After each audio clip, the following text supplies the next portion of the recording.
All right, folks, welcome to your first video. This will be one of many that we're going to do, and this can be a way to get the content in as we go through this very rapid pace of AP Euro. Remember, we're only at a short bit of time for that May 6th date comes around, so this will be a good way to get some of the information on the forefront. We can discuss a lot of stuff in class. So before we get really to the nuts and bolts of where the class starts, you got to understand it kind of where we're headed and where we're coming from, and that really begins with the 100 Years' War. And if you do the math, I mean, I'm not a math guy, but it's not 100 years, it's 116 years or 106 years. Again, not a math guy, but that's okay. So let's look at this 100 Years' War that's going to happen. Again, the French and English rivalry that's been going on for, quite a few centuries is harkening back to the, conquest of William the Conqueror, the Norman in conquesting and becoming the King of England, and making a lot of changes there. And then the issues with the Magna Carta being created because of the French and English issues. We're moving towards this greater 100 Years' War, and again, it's over land and legitimacy. So here we go, okay? Causes of the 100 Years' War. First thing, you have two kings claiming the rights to France, okay? You have the French king, Philip of Valois, who is not necessarily from the line, but he's a cousin, which makes him relatively legitimate of the Valois family, and he is moving into what he believes is the French dynasty that he's going to create, but taking over all of France. But then you have the issue of King Edward III of England, whose mother is a French woman who was married in an agreement. Of course, you got to think about all these monarchs. It's not for love. It's definitely a lot more time for land and power and agreements and alliances between countries. He's claiming that he's the king of France as well. And when we look at the map of France, it's not anything what we know today. It's very much, English control of certain areas of the Bordeaux region or Calais, or it's Burgundian control of eastern France. France as we know it today is just a microcosm of what it was, or it's much bigger. This is just a microcosm of what it is today in the grand scheme of what France looks like. Okay, so here's kind of what you should know. You see the land that's belonging to the French, which is the kind of like grayish, brownish area. And then you have the land here that is belonging to the English, essentially, or what the British are claiming. Of course, when you have Edward III in London, he is claiming all of France as his, even though there's a lot of, there's mainly English influence here. But of course, Philip is claiming the rest of it, okay? The irony is because of agreements that were made well before Edward and Philip became king, Edward's actually one of Philip's vassals. Going back to that feudalistic, that very middle-aged feudalism type society, Edward is not technically on Philip's level, even though he's the king of England. Yet England is not quite where France is yet, all right? And it kind of makes for even bigger issues because you have extremely strong-willed, strong-headed leaders that are going to kick off this war that's going to last for over a century, and it's going to cause major issues. And really, in a long run, it goes back to that French national pride versus the English national pride and who claims to be more dominant, okay? So you struggle. France is not unified. Here's a better map to understand English possessions, Burgundian possessions. You can see France is not anything remotely. You have the Holy Roman Empire to its east that is also going through its own issues as a unified empire. It's tied to the Pope. Of course, the French at this time are tied to the Pope. The English are tied to the Pope since we haven't gotten to that Reformation period yet. All right, but again, it's land claims. It's trying to get back these counts, these counties, in these areas, these fiefs, if you will, and get them unified. And that's going to be the ultimate goal and really going to be the success for the French at the end. All right, so you have this struggle for who are the French, who are the English, and who's really in control. So, going to the war. Okay. When you look at it, the war is going to be fought in France, okay? And it's not going to be, it's obviously it's a very prolonged war, but the issue is going to be how they fight. With the advantage of it being in France, the French are going to have more soldiers. They're going to have more access to material. Yet the British are very accomplished fighters. So there's going to be an ebb and flow depending on where battles are fought, the styles and techniques are fought. It's not going to be that classic line two groups up together and they're going to clash and butt heads. It's going to be more guerrilla warfare. It's going to be using the advantages of the terrain, getting inside of towns, using the walls as a barrier to find a way to be successful. And especially when we get to the British down the road, and you'll see this in your notes here, the British, I mean, they are having to take. They don't have the option to get resources, so they've got to take the resources, and that's going to be a big point of emphasis as they go along in fighting in the 100 Years' War. Okay. Again, here are French advantages. You can see them. You have it's first of all, it's in France. You have a large population. At this point, France is the more powerful country, I guess, the richer country, and they have more soldiers. Okay, so that's a big advantage. The British are going to have their advantages too. Don't get me wrong. They're going to have their pluses. Okay, they're definitely more advanced with weapon technology. We're going to discuss the longbow here in a second. They're going to avoid what are called, you see in there, pitched battles, okay? The idea of a pitched battle is what I was discussing earlier, the idea where they are lining up and trying to maneuver around each other, where a raid or a short attack or some kind of guerrilla-type warfare will be more successful, especially when you are, you have less soldiers there, okay? So you're going to have maneuverability there to be successful, and that's kind of where the British are going to have some advantage. In the long run, the French are going to be more successful strictly because they're going to have a greater sense of pride, plus they have the home field advantage.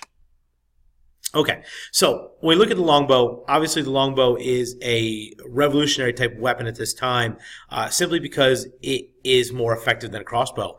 The story goes with the longbow that longbowmen, English longbowmen, were the most desired captured.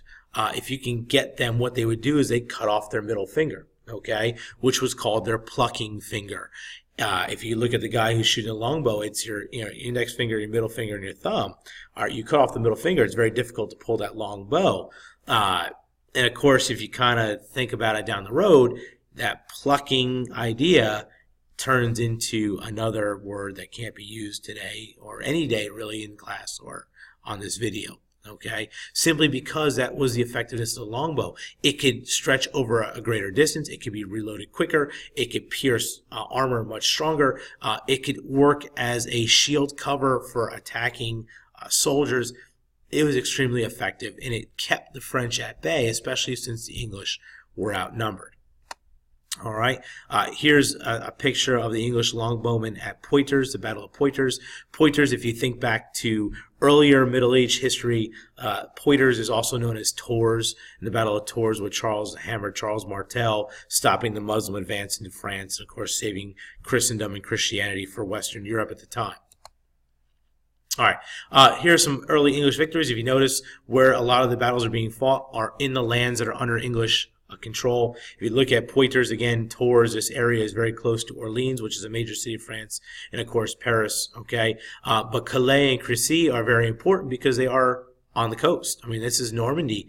This is going to be where the English are going to want a lot of control, to control the English Channel, to control access in and out of the North Sea, eventually Flanders, and into what will be modern day the Netherlands. So these are major important locks, plus the crossing of the Channel into Calais is very important. All right, so you see where the battles are being fought. It's trying to repress English influence. Using the cannon at Poitiers, obviously, as a way to break down walls, break down buildings, to knock down invading or attacking soldiers, whatever the issue may be. All right, so like I said earlier, the war has ebb and flow. It's not going to last over 100 years for nothing, okay? This is important to understand. Monarchs at this time in this feudal system, they kind of ruled as they wanted to rule. When John II, the French king, is captured by the English, France is in turmoil. Who's going to lead the country? And this is where the Estates General comes in. Now, understand, the Estates General, you got to think, the next couple slides here, the next couple issues are kind of a foretelling to what's going to happen down the road in France. And we know the big event in France is going to be the French Revolution, which centers around the Estates General. And the Estates General is going to be made up of three groups of people. Clergymen, it's going to be made up of noblemen, and it's going to be made up of everybody else. And, this is an early, I guess you can look at it as a parliament or an organization to make sure that taxes are taken care of and that money can be reappropriated for the war. And when you have the balance between the three organizations or the three estates, they can vote on it very much like Congress does, not very effectively in our country, or what Parliament does in England. Now, the foretelling is down the road, when we get to the French Revolution, this Estates General is going to become a major player again, or the mistakes of the Estates General becomes a major player. And here the Estates General gets back into the fold. It's created to kind of take care of the stuff the king can't. When the Bourbon family comes into control, all right, into the 17th century, then you're going to have other issues. They're going to get rid of the Estates General. He's going to become the absolute monarchs, okay? So think down the road that the kind of the foretelling that's going to happen here with this French issue and this Estates General that's going on. Now, another thing kind of look down the road, this idea of the Jacquerie, this uprising of rural peasants against nobility. The king is out of the equation. The Estates General is in control. The aristocratic nobility are the ones who are leading France at this time. And if you think about it, though, who's actually doing the fighting? All right?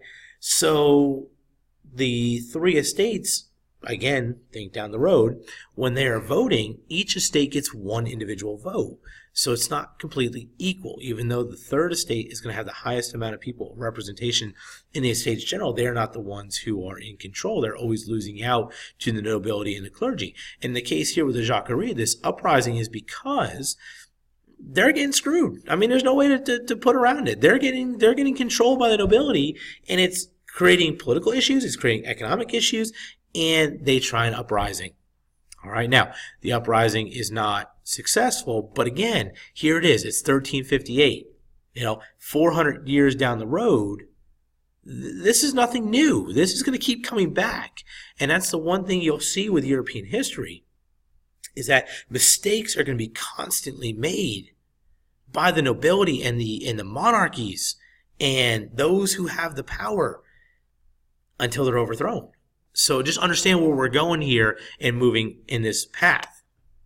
Okay? All right. Now, granted, England is not perfect either. All right. You have issues there with legitimacy. When heirs run out, forcing of abdication of Richard II. All right, you have peasant revolts there. Remember, England's got to deal with their strongholds in Scotland. They've got to deal with the issues possibly in Ireland, and that's going to be a foretelling thing down the road when we get into the 17th century as well. You have who's going to be in control. All right, you have this idea of the House of Lancaster coming into control in 1399. And by the way, this is supposed to say 1399. Simple mistake, no big deal. All right, and you have Henry IV of the House of Lancaster, and he's trying to appeal to the nobility, all right? And then you have others who believe they have issues with the throne, and really England is not just going to deal with the 100 Years' War, but when the 100 Years' War is over, you're going to have what's called the War of the Roses, okay? And the descendants of these early leaders, these early nobility, are going to go into conflict with themselves, and it's almost like an early civil war to get control of the country, all right? Now, again, ebb and flow. Ebb and flow. You don't fight for the whole 100 years. You don't fight for the whole 100+ years. So there are times during the 100 Years' War where there's going to be a break in the action. All right. Again, thinking about European history down the road, as we get into different parts of European history, understand some parts are going to be left alone because there's too much conflict going on in their own country to worry about any kind of like maybe colonial issues or slave issues. It's going to be this like complete unraveling of normalcy as you think about it as we move forward, okay? So, you have this new king. There is an issue with his legitimacy to the throne. You have a war going on against your greatest enemy. There are many, many problems both in France and England that are allowing this war to expand. And of course, with the war, you're creating war debt, you're creating more casualties, you're creating discord amongst the people. It's not good. Okay, so I'm going to pause this video right here. We're going to pick up the next video when this one picks up on the last one. We'll kind of wrap up the 100 Years' War, and we'll move on to other parts of early or late Middle Age history that helps us move into the rest of the curriculum.